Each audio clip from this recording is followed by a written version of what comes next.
les 10 qualités d'un vrai leader. Ce sont les éléments que nous allons voir tout de suite. Bienvenue dans notre émission Écho du savoir.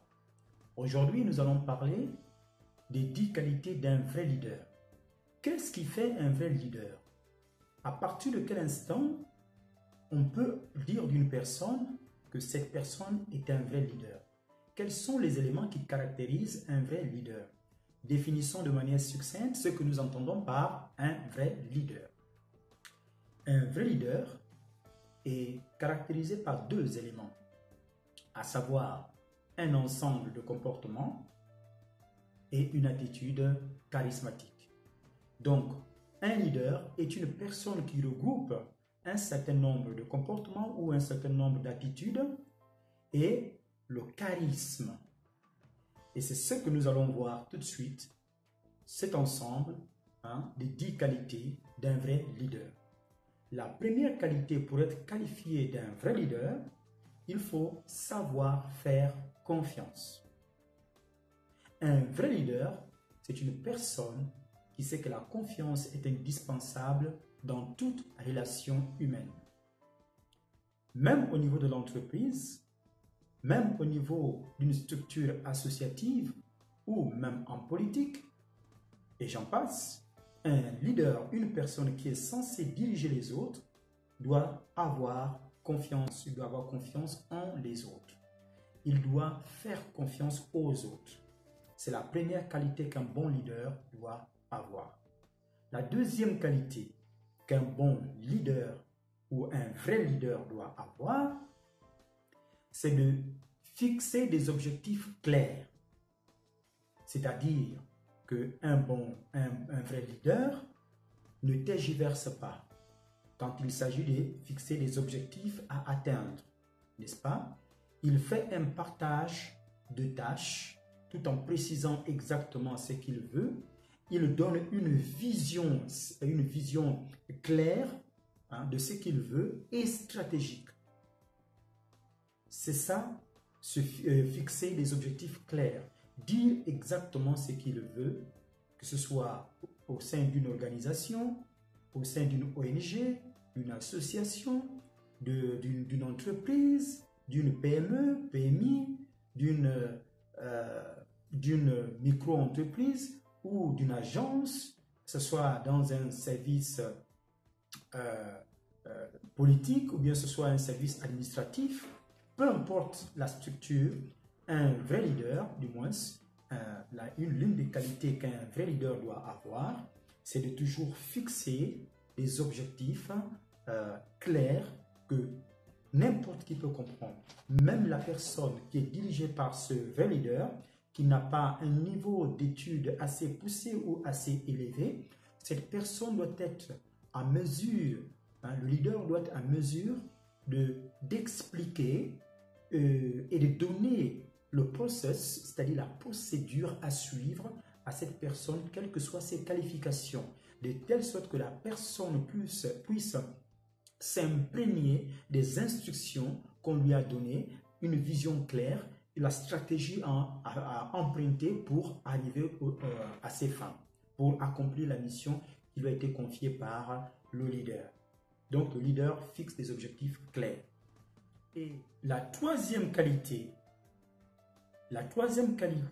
qu'un vrai leader doit détenir, doit avoir, c'est de personnifier les valeurs de l'entreprise. Qu'est-ce que cela sous-entend? Alors, les jeunes générations se tournent aujourd'hui vers des entreprises qu'ils estiment porteuses de sens.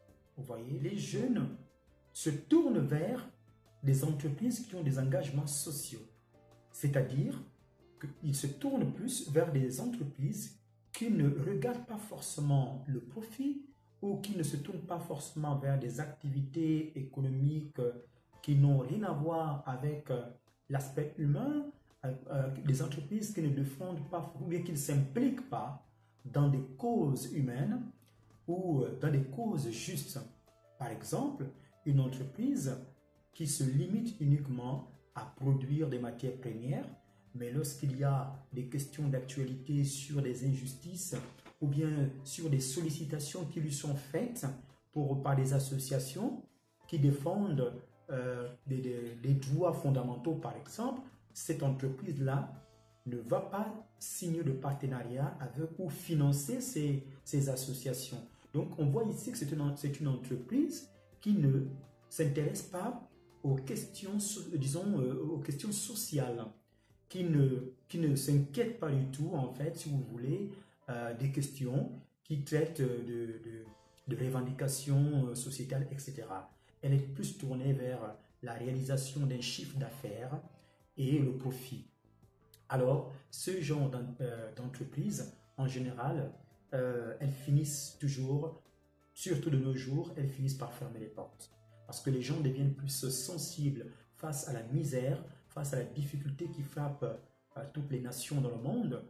Les entreprises, les jeunes se tournent ou les personnes se tournent plus vers les entreprises qui s'intéressent aux causes défendues par des acteurs de la société civile, par les associations, etc. Donc, les jeunes veulent être embauchés dans ce type d'entreprise. Alors, cette troisième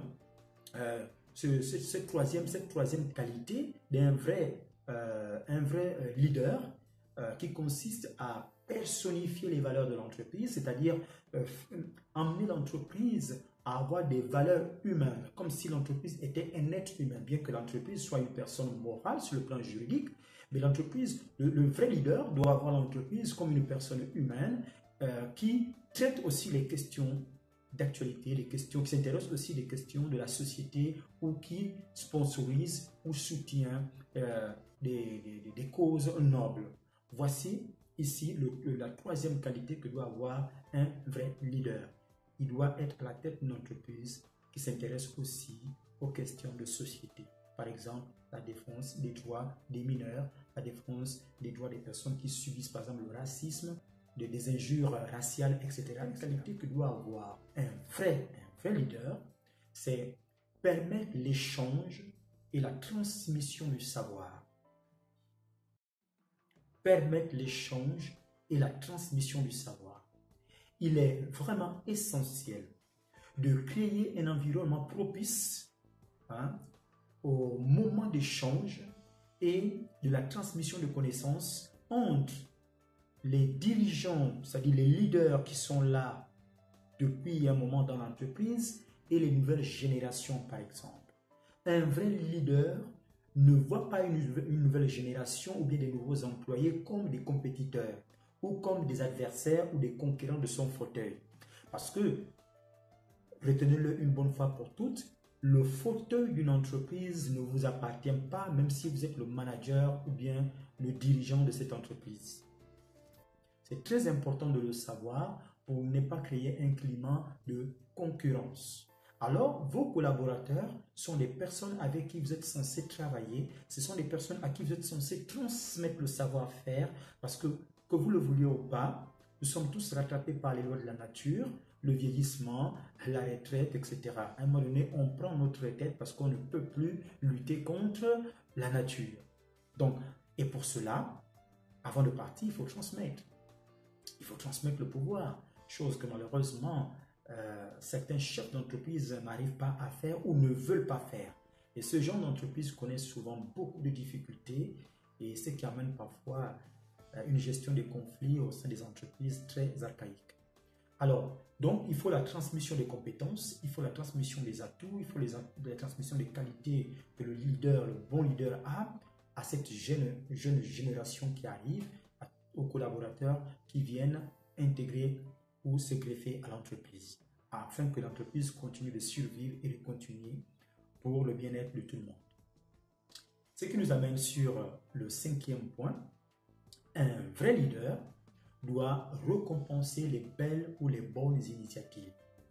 Si vous avez au sein de votre groupe, si vous avez des personnes dans vos groupes de travail, des collaborateurs qui ont du talent, alors il est important de mettre en place un système qui consiste à récompenser ces personnes afin de rebooster leur morale, afin de rebooster leur génie créateur, de le développer et de faire en sorte que ces personnes puisse s'engager de manière plus massive, de manière plus individuelle, de manière plus collective aussi, et que ces personnes considèrent cette entreprise comme la leur. C'est en considérant cette entreprise comme la leur qu'elles vont permettre à cette entreprise de se développer encore et encore. Parce que, croyez-moi, si un employé se sent mal au sein d'une entreprise, c'est un manque de production qui est en moins. Cet employé ne va pas travailler, n'ira pas chercher les ressources au plus profond de lui pour que l'entreprise connaisse une production intéressante ou bien maximale. Donc, il est important, ce 5e point, récompenser les bonnes initiatives. Si un employé a mis en place une application pour le compte de l'entreprise, il doit être récompensé. Si un employé, je prends un exemple, il y a des sociétés de courtage ou bien des sociétés commerciales de vente en ligne, etc., des sociétés téléphoniques.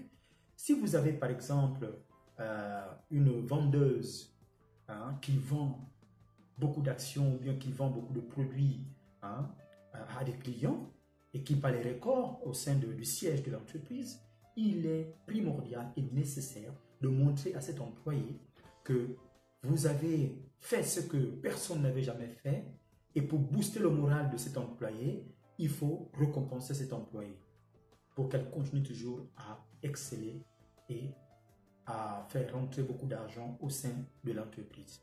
La 6e qualité qu'un bon, disons un vrai leader doit avoir, c'est d'encourager le changement. Il faut encourager le changement au sein de l'entreprise, au sein de la structure à laquelle vous êtes à la tête. L'innovation est vitale à toute équipe et à toute organisation. Retenez cela. L'innovation est vitale à toute équipe et à toute organisation.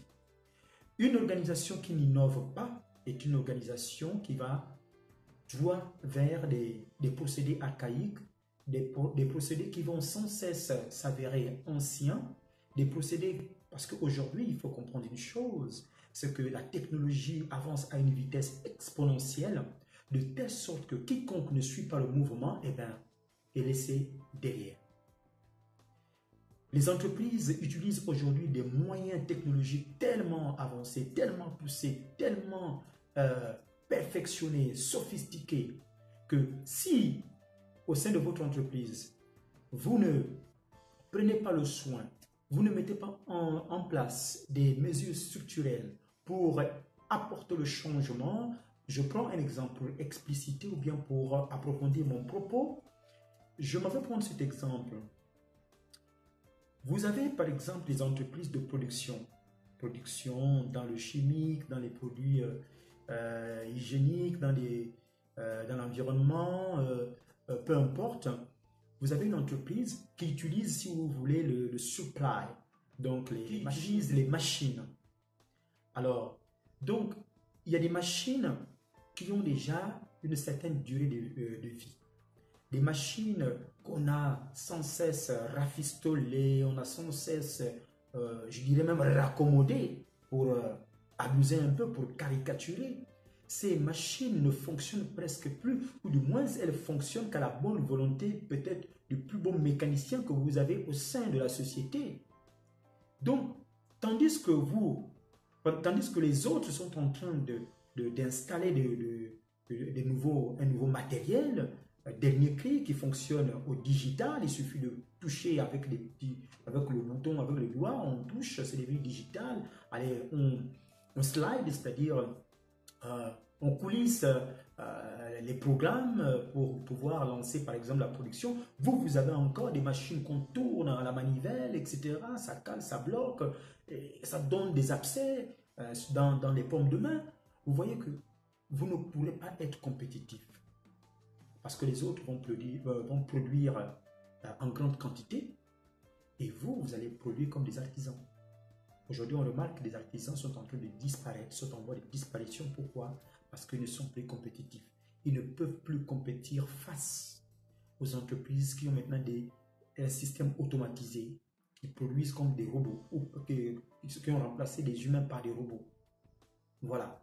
Donc, c'est très important. C'est le 6e point.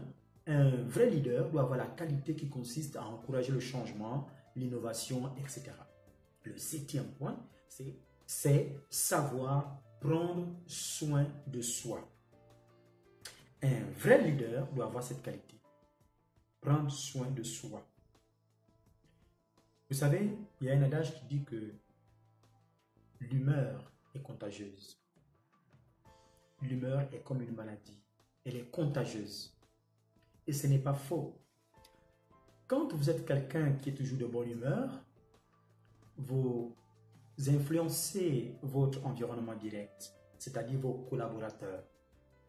Pourquoi? Parce que vous prenez soin de vous, vous êtes toujours dans la bonne humeur, vous êtes toujours souriant, vous avez une très bonne hygiène, vous savez parler aux gens, vous êtes toujours de bonne humeur, vous êtes positif ou positive s'il s'agit d'une femme, vous êtes sportif, par exemple, vous pratiquez des activités sportives, que ce soit le jiu-jitsu brésilien, que ce soit l'UFC, que ce soit le judo, que ce soit le kung-fu, le karaté, la boxe, le cyclisme, la randonnée, le badminton et tout ce que vous pouvez imaginer, le surf. Mais vous pratiquez une activité. L'avantage, quand vous pratiquez une activité, c'est que ça aère votre esprit.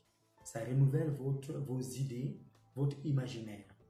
Donc, c'est très important de prendre soin de soi, aller dans un spa, se faire masser, vous voyez, se faire masser, sentir cette huile orientale qui coule à travers votre corps, qui illumine et reconcentre vos énergies. C'est très important, vous voyez. Et là, ça vous donne, quand vous repartez sur le champ de bataille, c'est-à-dire à votre lieu de travail, vous ressentez qu'il y a une régénération. C'est comme si vous naissez de nouveau, comme tel un phénix qui renaît de ses cendres. Le stress disparaît, vous êtes calme et ça vous procure du plaisir. Vous voyez, votre esprit est sain et quand les autres vous voient, vous dégagez une telle lueur, vous avez une aura qui brille autour de vous. Et on vous posera toujours la question de savoir, mais comment vous faites pour être toujours aussi rayonnant? Mais c'est parce que vous prenez soin de vous. Voici le secret. Un vrai leader doit prendre soin de lui. Toute personne qui prend soin d'elle-même prend aussi soin des autres. Parce qu'il y a un adage qui dit qu'on ne peut pas donner ce qu'on n'a pas reçu. On ne peut pas donner ce qu'on n'a pas cultivé. On ne peut pas donner ce qu'on n'a pas. Si vous ne savez pas prendre soin de vous, qui est la personne la plus importante dans votre vie, à plus forte raison, une personne extérieure à vous, vous ne pourrez pas prendre soin de ces personnes-là. Sachant que vous êtes leader, vous avez des personnes que vous dirigez, vous êtes obligé de prendre soin de ces personnes, en commençant par vous-même. Le respect d'une ordonnée commence par soi-même. On est mieux servi que par soi-même. Donc, prenez soin de vous, ainsi vous prendrez soin aussi des autres. Ce qui nous amène sur le 8e point, c'est communiquer en toute transparence. Ce point est très important. Un vrai leader n'est pas un hypocrite. Un vrai leader, c'est une personne qui a de la personnalité et du charisme. C'est une personne qui est franche et honnête. Cela ne signifie pas que vous divulguez les secrets de l'entreprise à tous salariés, parce que tous les salariés n'ont pas la capacité et l'aptitude de garder les secrets. Parce que ma foi, l'entreprise doit dans sa liquidation judiciaire et il va falloir l'annoncer, mais pas n'importe comment. Il faut prendre du temps, tout en essayant bien sûr de trouver les solutions ici et là pour lutter contre cette liquidation judiciaire. Mais quand on n'y arrive pas, on est obligé de prendre son courage et annoncer à tous les employés que l'entreprise va être liquidée. Mais ce que je veux dire, c'est que vous devez communiquer en toute transparence. Ce n'est pas divulguer les secrets de l'entreprise, mais c'est plutôt être objectif et honnête. C'est-à-dire, lorsque vous avez quelque chose à dire, que vous trouvez juste et honnête, vous devez le faire. Vous devez communiquer de manière sincère. Vous devez avoir la sincérité, cultiver la sincérité quand vous communiquez. Vous devez savoir encourager en cas de réussite, par exemple, et le dire. Il doit, par exemple, s'assurer que les erreurs qui ont été faites, par exemple, par telle ou telle personne, sont certes ces erreurs et les assumer. Il doit les dire aussi. Il doit être réel. Il doit dire la réalité des choses telles qu'elles sont. C'est ça, communiquer en toute transparence. Parce que vous avez parfois un type de leader, lorsqu'il y a un conflit entre deux employés, il va pratiquer la théorie de la critique ou de la division. Il va aller critiquer Jean-Paul chez Philippe. Et il va critiquer Philippe chez Jean-Paul. Donc, ça, ce n'est pas un leader. Ça, c'est quelqu'un qui pratique le commérage. Et c'est une attitude irresponsable et peu constructive. C'est une attitude qui détruit l'entreprise et qui crée des tensions au sein du groupe. Donc, un leader doit avoir cette qualité de communiquer de manière transparente. Ça, c'était la 8e qualité. La 9e qualité, c'est savoir écouter.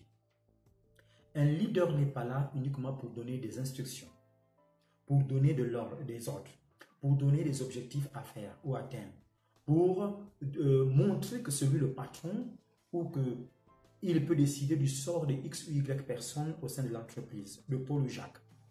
Non, un leader écoute. Un leader, c'est aussi un père. Un leader, c'est aussi un frère. Un leader, c'est aussi une mère.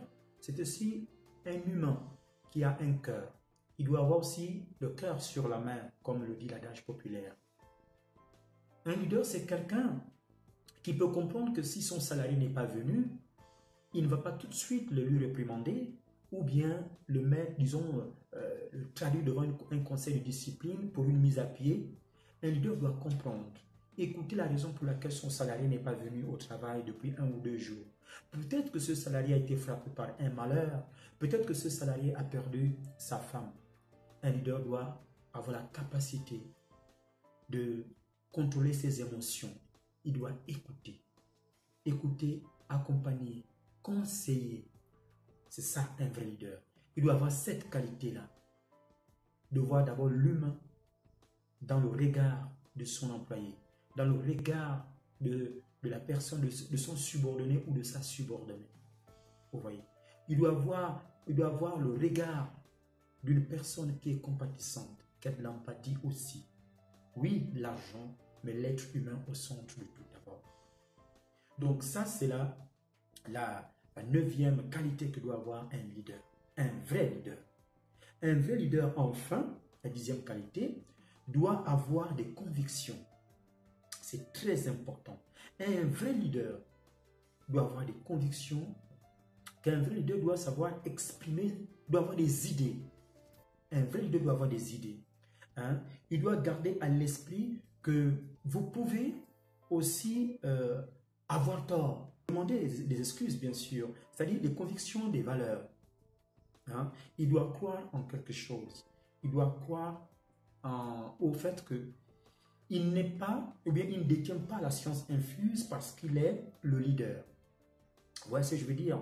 Donc, un leader a non seulement des convictions et des croyances, mais il n'a surtout pas peur, vous voyez, il n'a surtout pas peur de les affirmer haut et fort. Ses convictions et ses croyances, il doit les affirmer haut et fort s'il les a. Donc, il ne faut pas qu'il ait peur de dire ce qu'il pense, etc., etc.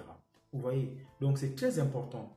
Hein? Vous devez avoir suffisamment confiance en vos compétences et en vos qualités pour prendre le risque, par exemple, d'exprimer vos idées.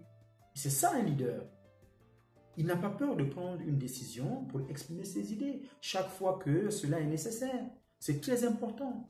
Mais avoir confiance en soi ne signifie pas être dépourvu d'humilité. Sinon, ça frôle l'arrogance. Vous savez, l'arrogance et l'humilité, il n'y a qu'une mince frontière qui est très poreuse. Elle est très sensible, cette frontière. On peut facilement basculer de l'humilité à l'arrogance ou de l'arrogance à l'humilité en fonction des événements que vous vivez dans votre vie.